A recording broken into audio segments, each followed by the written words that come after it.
الحمد لله وحده والصلاة والسلام على من لا نبي بعده أما بعد أعوذ بالله من الشيطان الرجيم بسم الله الرحمن الرحيم أولئك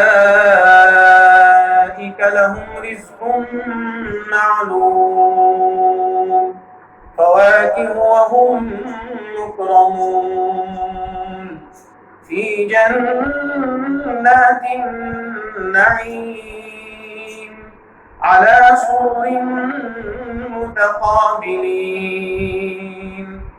يطاف عليهم بكأس من معين بيضاء لذة للشاربين لا فيها غول ولا هم عنها ينزفون وعندهم قاصرات الطرف عين كأنهن بيض مكنون فأقبل بعضهم على بعض يتساءلون قال قائل منهم إني كان لي قرين يقول أئنك لمن المصدقين أئذا متنا وكنا ترابا وعظاما أئنا لمدينون قال هل أنتم مطلعون فاطلع فرآه في سواء الجحيم صدق الله العظيم. آج التراویح میں 23 سپارے کی تلاوت کی گئی ہے. دوران تلاوت یہ آیات پڑھی گئی ہیں. ان آیات میں اللہ رب العزت نے اہل جنت کے لیے اپنی نعمتوں کا تذکرہ فرمایا ہے.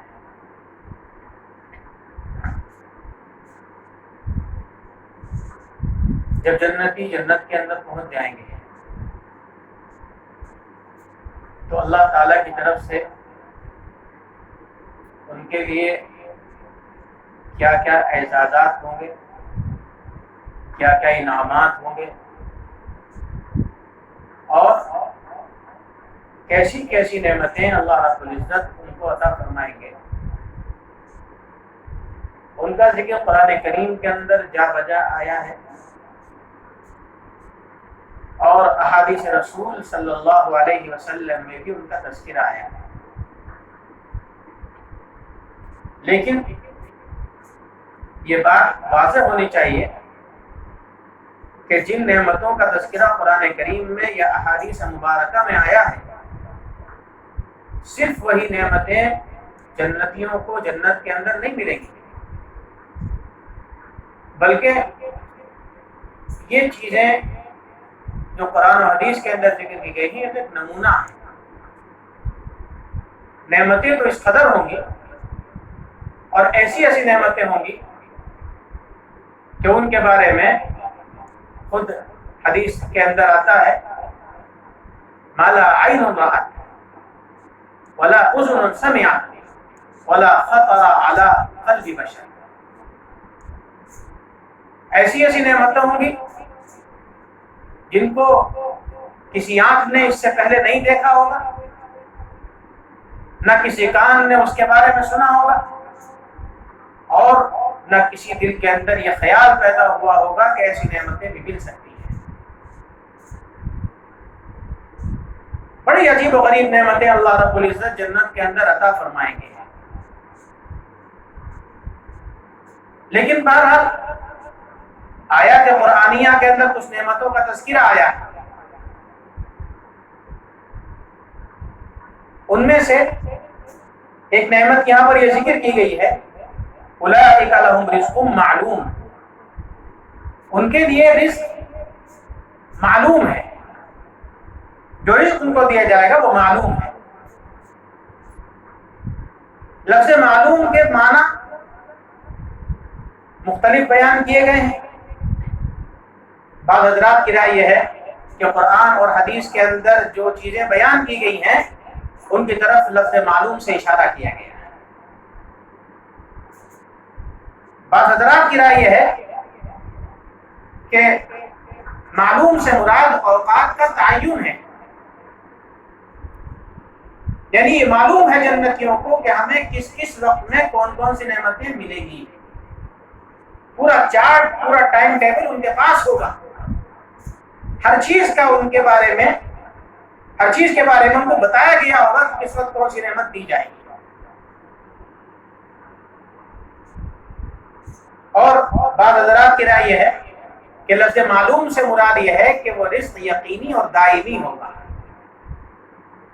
دنیا کی طرح نہیں ہے۔ انسان یہ یقین کے ساتھ نہیں جانتا کہ آج جو رزق مجھے ملا ہوا ہے وہ کل میرے پاس رہے گا یا نہیں رہے گا۔ اس کو یہ خطرہ لگا رہتا ہے کہ کہیں یہ مجھ سے نعمت چھن نہ جائے، یہ رزق چھن نہ جائے۔ لیکن جنت کے اندر جو رزق ملے گا وہ انسان کو جب دیا جائے گا تو پھر واپس نہیں لیا جائے گا، چھینا نہیں جائے گا، ختم نہیں ہوگا، ہمیشہ ہمیشہ رہے گا۔ دنیا کے اندر بہت سے رزق ایسے ہیں کہ جو موسم کے اعتبار سے ہیں، کچھ رزق گرمی کے موسم میں آتا ہے، کچھ سردی کے موسم میں آتا ہے، لیکن جنت کے اندر جو رزق ملے گا وہ ہمیشہ ہمیشہ رہے گا، کبھی کوئی رزق جو ہے ختم نہیں ہوگا، کبھی کوئی رزق کم نہیں ہوگا۔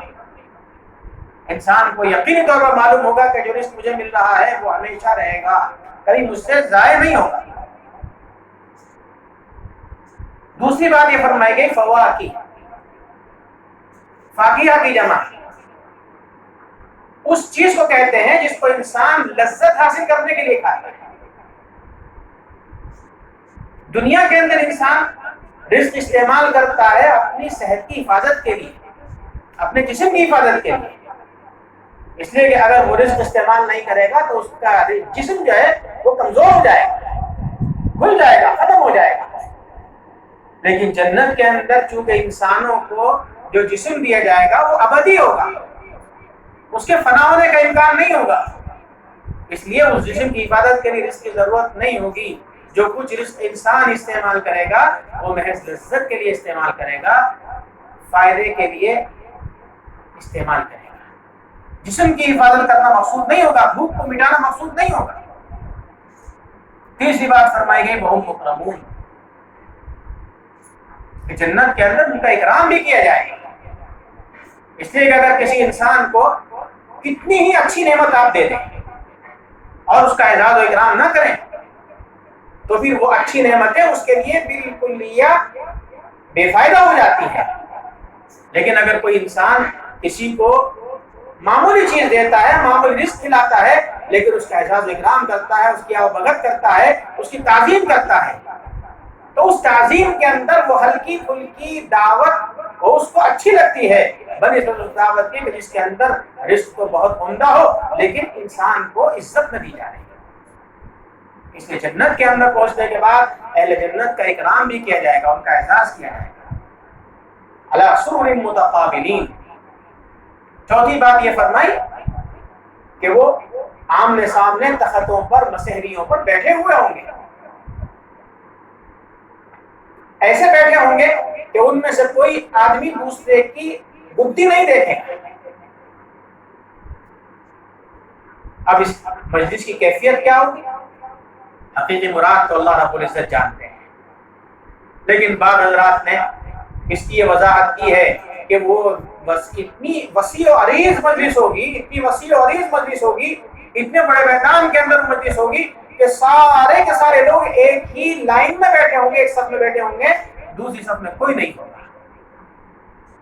اور ظاہر ہے کہ جب اتنے جنتی ہوں گے تو ان کی مجلس کتنی بڑی ہوگی۔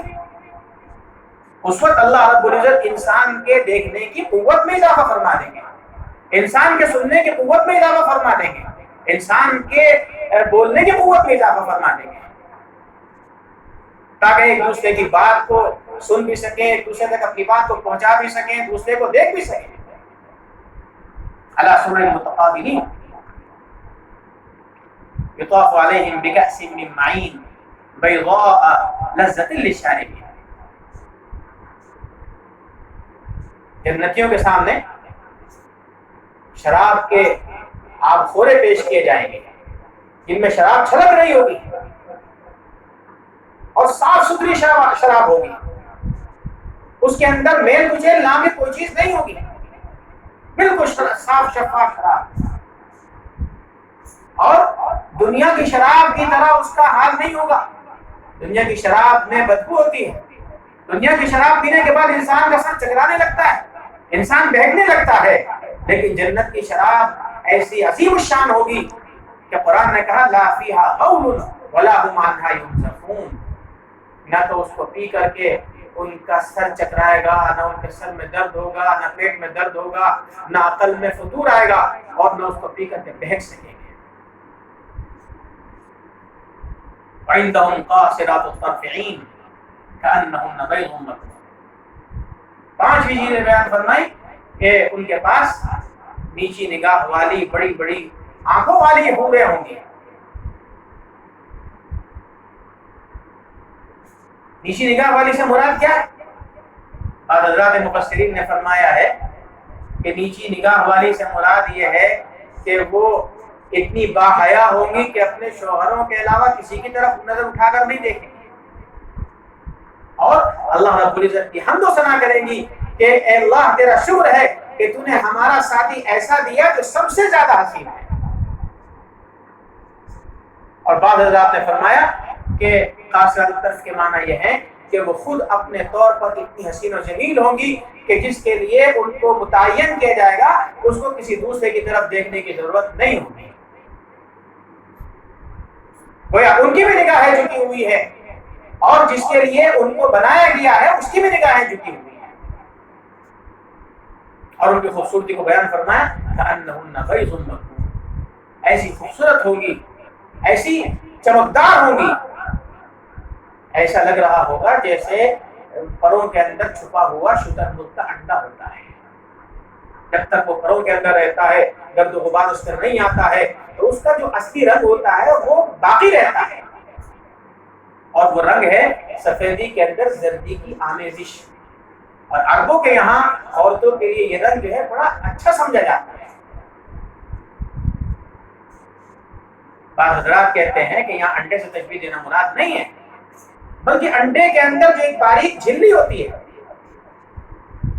جو انتہائی لطیف ہوتی ہے اس سے تشبیہ دینی مقصود ہے کہ جیسے وہ مہین اور لطیف جھلی ہوتی ہے ایسی ہی نرم و نازک یہ پورے ہوں گی۔ روایات میں آتا ہے کہ جب وہ پانی پیئیں گی تو ان کے حلق میں سے پانی جاتا ہوا نظر آئے گا، اتنی نرم و نازک ہوں گی، ایسی خوبصورت حوریں ہوں گی جو جنتیوں کے لیے اللہ رب العزت نے متعین کی ہے۔ آگے فرمایا فَأَقْبَلَ بَعْضُهُمْ عَلَى بَعْضٍ يَتَسَاءَلُونَ، کہ جنتی جب جنت کے اندر پہنچ جائیں گے تو ان کو یہ خیال بھی آئے گا کہ دنیا کے اندر ہمارے کچھ ساتھی تھے جو دوسرے مذہب والے تھے، جو ہمارے ہم مذہب نہیں تھے، ان کے ساتھ ہمارا میل جول تھا، ان کے ساتھ ہماری تجارت تھی، ان کے ساتھ ہمارے تعلقات تھے۔ جو جنتی کو خیال آئے گا کہ میرا ایک ساتھی دنیا کے اندر تھا، نہ جانے اب کس حال کے اندر ہے۔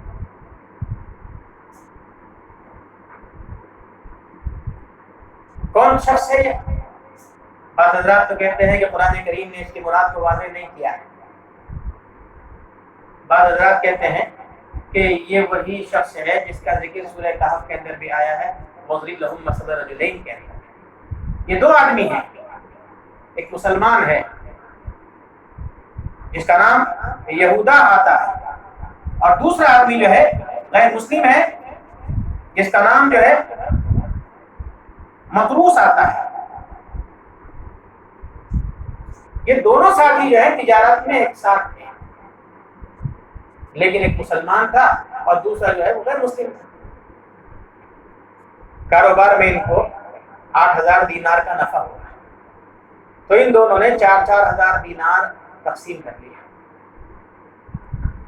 جو آدمی دنیا دار تھا، دوسرے مذہب والا تھا، اس نے ان 4,000 دینار میں سے 1,000 دینار میں زمین خریدی. اس دیندار آدمی کو، اس مسلمان کو معلوم ہوا تو اس نے اللہ رب العزت سے عرض کیا کہ اے پروردگار، میرے ساتھی نے دنیا کی زمین 1,000 دینار میں خریدی ہے، میں 1,000 دینار میں جنت کی زمین خریدتا ہوں. اور یہ کہہ کر کے اس نے 1,000 دینار اللہ کی راہ میں خرچ کر دیا. پھر اس دنیا دار ساتھی نے 1,000 دینار خرچ کر کے مکان بنایا. اس کو معلوم ہوا تو اس نے اللہ رب العزت سے درخواست کی، دعا کی، اے پروردگار، میرے ساتھی نے 1,000 دینار خرچ کر کے دنیا میں مکان بنایا ہے، میں تجھ سے 1,000 دینار کے بدلے جنت میں مکان تعمیر کرانے کی دعا کرتا ہوں. یہ کہہ کر 1,000 دینار خرچ کر دیا. پھر اس دنیا دار آدمی نے 1,000 دینار خرچ کر کے شادی کی. اس دیندار نے پھر اللہ رب العزت دعا کی کہ یہ تو دنیا دار ہے، اس نے دنیا میں شادی پر 1,000 دینار خرچ کر دیے، میں آپ سے جنت میں کسی حور سے شادی کے لیے یہ پیسہ خرچ کر رہا ہوں. 1,000 دینار خرچ کر دیے. اور پھر اس دنیا دار نے 1,000 دینار میں اپنے لیے غلام اور باندے کو خریدا اور ضرورت کا سامان خریدا. تو اس دیندار نے پھر اللہ تعالیٰ سے عرض کیا کہ اے پروردگار، یہ دنیا کے غلام اور باندیا چاہتا ہے، میں تجھ سے جنت کے پورے غلما چاہتا ہوں. لہٰذا یہ کہہ کر اس نے 1,000 دینار بھی اللہ کے راہ میں خرچ کر دیا. خالی ہاتھ ہو گیا. کچھ عرصے کے بعد اس کو کچھ حاجت ہوئی پیسوں کی، تو اس نے سوچا کہ میرا وہ کاروباری ساتھی ہے، اس کے پاس چلتا ہوں، وہ میری مدد کر دیں گے. چنانچہ یہ دیندار آدمی اور دنیا دار کے پاس پہنچا اور جا کر کے اس سے کہا کہ بھائی مجھے پیسے کی ضرورت ہے، تم میری مدد کر دو. تو اس نے کہا کہ وہ تمہارے 4,000 دینار کیا ہوئے؟ تو اس نے بتا دیا کہ بھائی میں نے اس سب کو اللہ کی راہ میں خرچ کر دیا. تو وہ کہنے لگا کہ کیا تمہیں یقین ہے کہ مرنے کے بعد ہمیں زندہ کیا جائے گا؟ مرنے کے بعد ہمیں کسی کے سامنے پیش ہو کر کے اپنے عمل کا حساب دینا پڑے گا؟ ہمیں ہمارے اعمال کی جزائے سزا دی جائے گی؟ تو میں نے کہا کہ ہاں میں اس بات پر یقین رکھتا ہوں. تو کہنے لگا بس پھر میرا آپ کے ساتھ کوئی تعلق نہیں رکھتا، میں آپ کو کچھ نہیں دے سکتا. چنانچہ یہ دو ساتھی ہیں. یہ جنتی جب جنت کے اندر جائے گا تو اسے خیال آئے گا، وہ اپنے دوسرے ساتھیوں سے کہے گا، جنتیوں سے، کہ دنیا کے اندر میرے ساتھ قال قائل منهم انی کان لی قرین، کہ میرا ایک جو ہے دنیا کا ساتھی تھا، یقول ائنک لمن المصدقین، وہ کہتا تھا کیا تو بھی تصدیق کرنے والوں میں سے ہے؟ یعنی تجھے یقین ہے کہ تو بھی اس بات کا یقین رکھتا ہے کہ مرنے کے بعد زندہ ہونا ہے؟ اذا متنا وكنا ترابا وعظاما ائنا لمدینون، کیا جب ہم مر جائیں گے اور مٹی ہو جائیں گے، ہڈیاں ہو جائیں گے، تو کیا ہم کو جزا دی جائے گی، بدلہ دیا جائے گا؟ قال هل انتم مطلعون، تو وہ جنتی کہتا ہے کیا تم بھی اس کو جھانک کر دیکھو گے؟ فاطلع، چنانچہ وہ جنتی کسی سوراخ سے جھانک کر دیکھے گا، فرآہ فی سواء الجحیم، تو اس کو جہنم کے بیچوں بیچ دیکھے گا اس ساتھی کا. قال، تو یہ جنتی کہے گا اللہ ان کدت لتردین، قسم اللہ کی تو مجھ کو بھی اس گڑھے میں ڈالنے لگا تھا. یعنی اگر میں تیری بات مان کر کے دنیا داری میں پڑ جاتا، دین سے بے پہدا ہو جاتا، تو میں بھی اس جہنم کے اندر آ جاتا، اس گڑھے کے اندر پڑ جاتا. یہ تو اللہ کا کرم ہوا کہ اللہ رب العزت نے مجھے بچا دیا. ولولا نعمت ربی لکنت من المحضرین، اور اگر میرے رب کا احسان نہ ہوتا تو میں بھی پکڑے ہوئے میں سے آتا. افمانا میتین، جنتیوں کو جنت کے اندر جو زندگی ملے گی وہ دائمی ہوگی، جہنمیوں کو بھی جہنم کی زندگی دائمی ملے گی. حدیث میں آتا ہے جب ساری دنیا کے اوپر فنا طاری ہو جائے گی، جنتی جنت کے اندر پہنچ جائیں گے، جہنمی جہنم کے اندر پہنچ جائیں گے، جنت میں داخلے کے جتنے مستحق ہیں وہ سارے جنت کے اندر چلے جائیں گے. تو اب جنت اور دوزخ کے درمیان ایک ملک الموت کو ایک میڈے کی شکل کے اندر لایا جائے گا. اور پھر وہاں لا کر کے اس مینڈھے کو ذبح کیا جائے گا اور اللہ کی طرف سے اعلان کیا جائے گا کہ آج موت کو موت آ چکی ہے، اب جو ہے جو آدمی جنت کے اندر ہے وہ جنت میں رہے گا، جو جہنم کے اندر ہے وہ جہنم کے اندر رہے گا۔ روایت میں آتا ہے کہ جب یہ اعلان ہوگا تو جنتی اتنے خوش ہوں گے کہ اگر موت کو موت نہ آ گئی ہوتی تو خوشی کے مارے یہ لوگ مر جاتے ہیں۔ تو جب ان کو بتایا جائے گا کہ تمہیں مرنا نہیں ہے، جنت سے نکالا نہیں جائے گا، تو جنتی یقین حاصل کرنے کے لیے کہیں گے افمان احلو بمیتین، کیا ہم کو اب مرنا نہیں ہے، کیا اب ہم مرنے والے نہیں ہیں؟ الا موتۃ الاولى، مگر اس پہلی موت کی جو دنیا میں ہو چکی ہے، وما نحن بمعذبین، اور ہم کو کوئی عذاب نہیں دیا جائے گا۔ ان هذا لهو الفوز العظیم، بے شک یہی بڑی کامیابی ہے۔ لمثل هذا فلیعمل العاملون، اللہ تعالیٰ فرماتے ہیں کہ اسی جیسی چیزوں کے لیے چاہیے کہ کام کرنے والے کام کریں، یعنی جسے چاہیے کہ اپنی آخرت کو سنوارنی ہے تو دنیا کے اندر وہ کام کرے جو آخرت میں کام آنے والے ہیں، اس لیے کہ دنیا دارالعمل ہے۔ انسان جیسا یہاں کام کرے گا اس کا پھل آخرت کے اندر ایسا ملے گا، اگر یہاں اچھے کام کیے ہیں تو جنت کی نعمتیں ملیں گی، اور اگر خدا نخواستہ یہاں غلط کام کیے ہیں تو جہنم کے آگ اور جہنم کے انگارے اور جہنم کے سانپ بچھو مقدر بن جائیں گے۔ اللہ رب العزت ہمیں جہنم سے محفوظ فرمائے اور جنت میں داخلہ ہمارے لیے آسان فرمائے۔ وآخر دعوانا الحمد للہ رب العالمین۔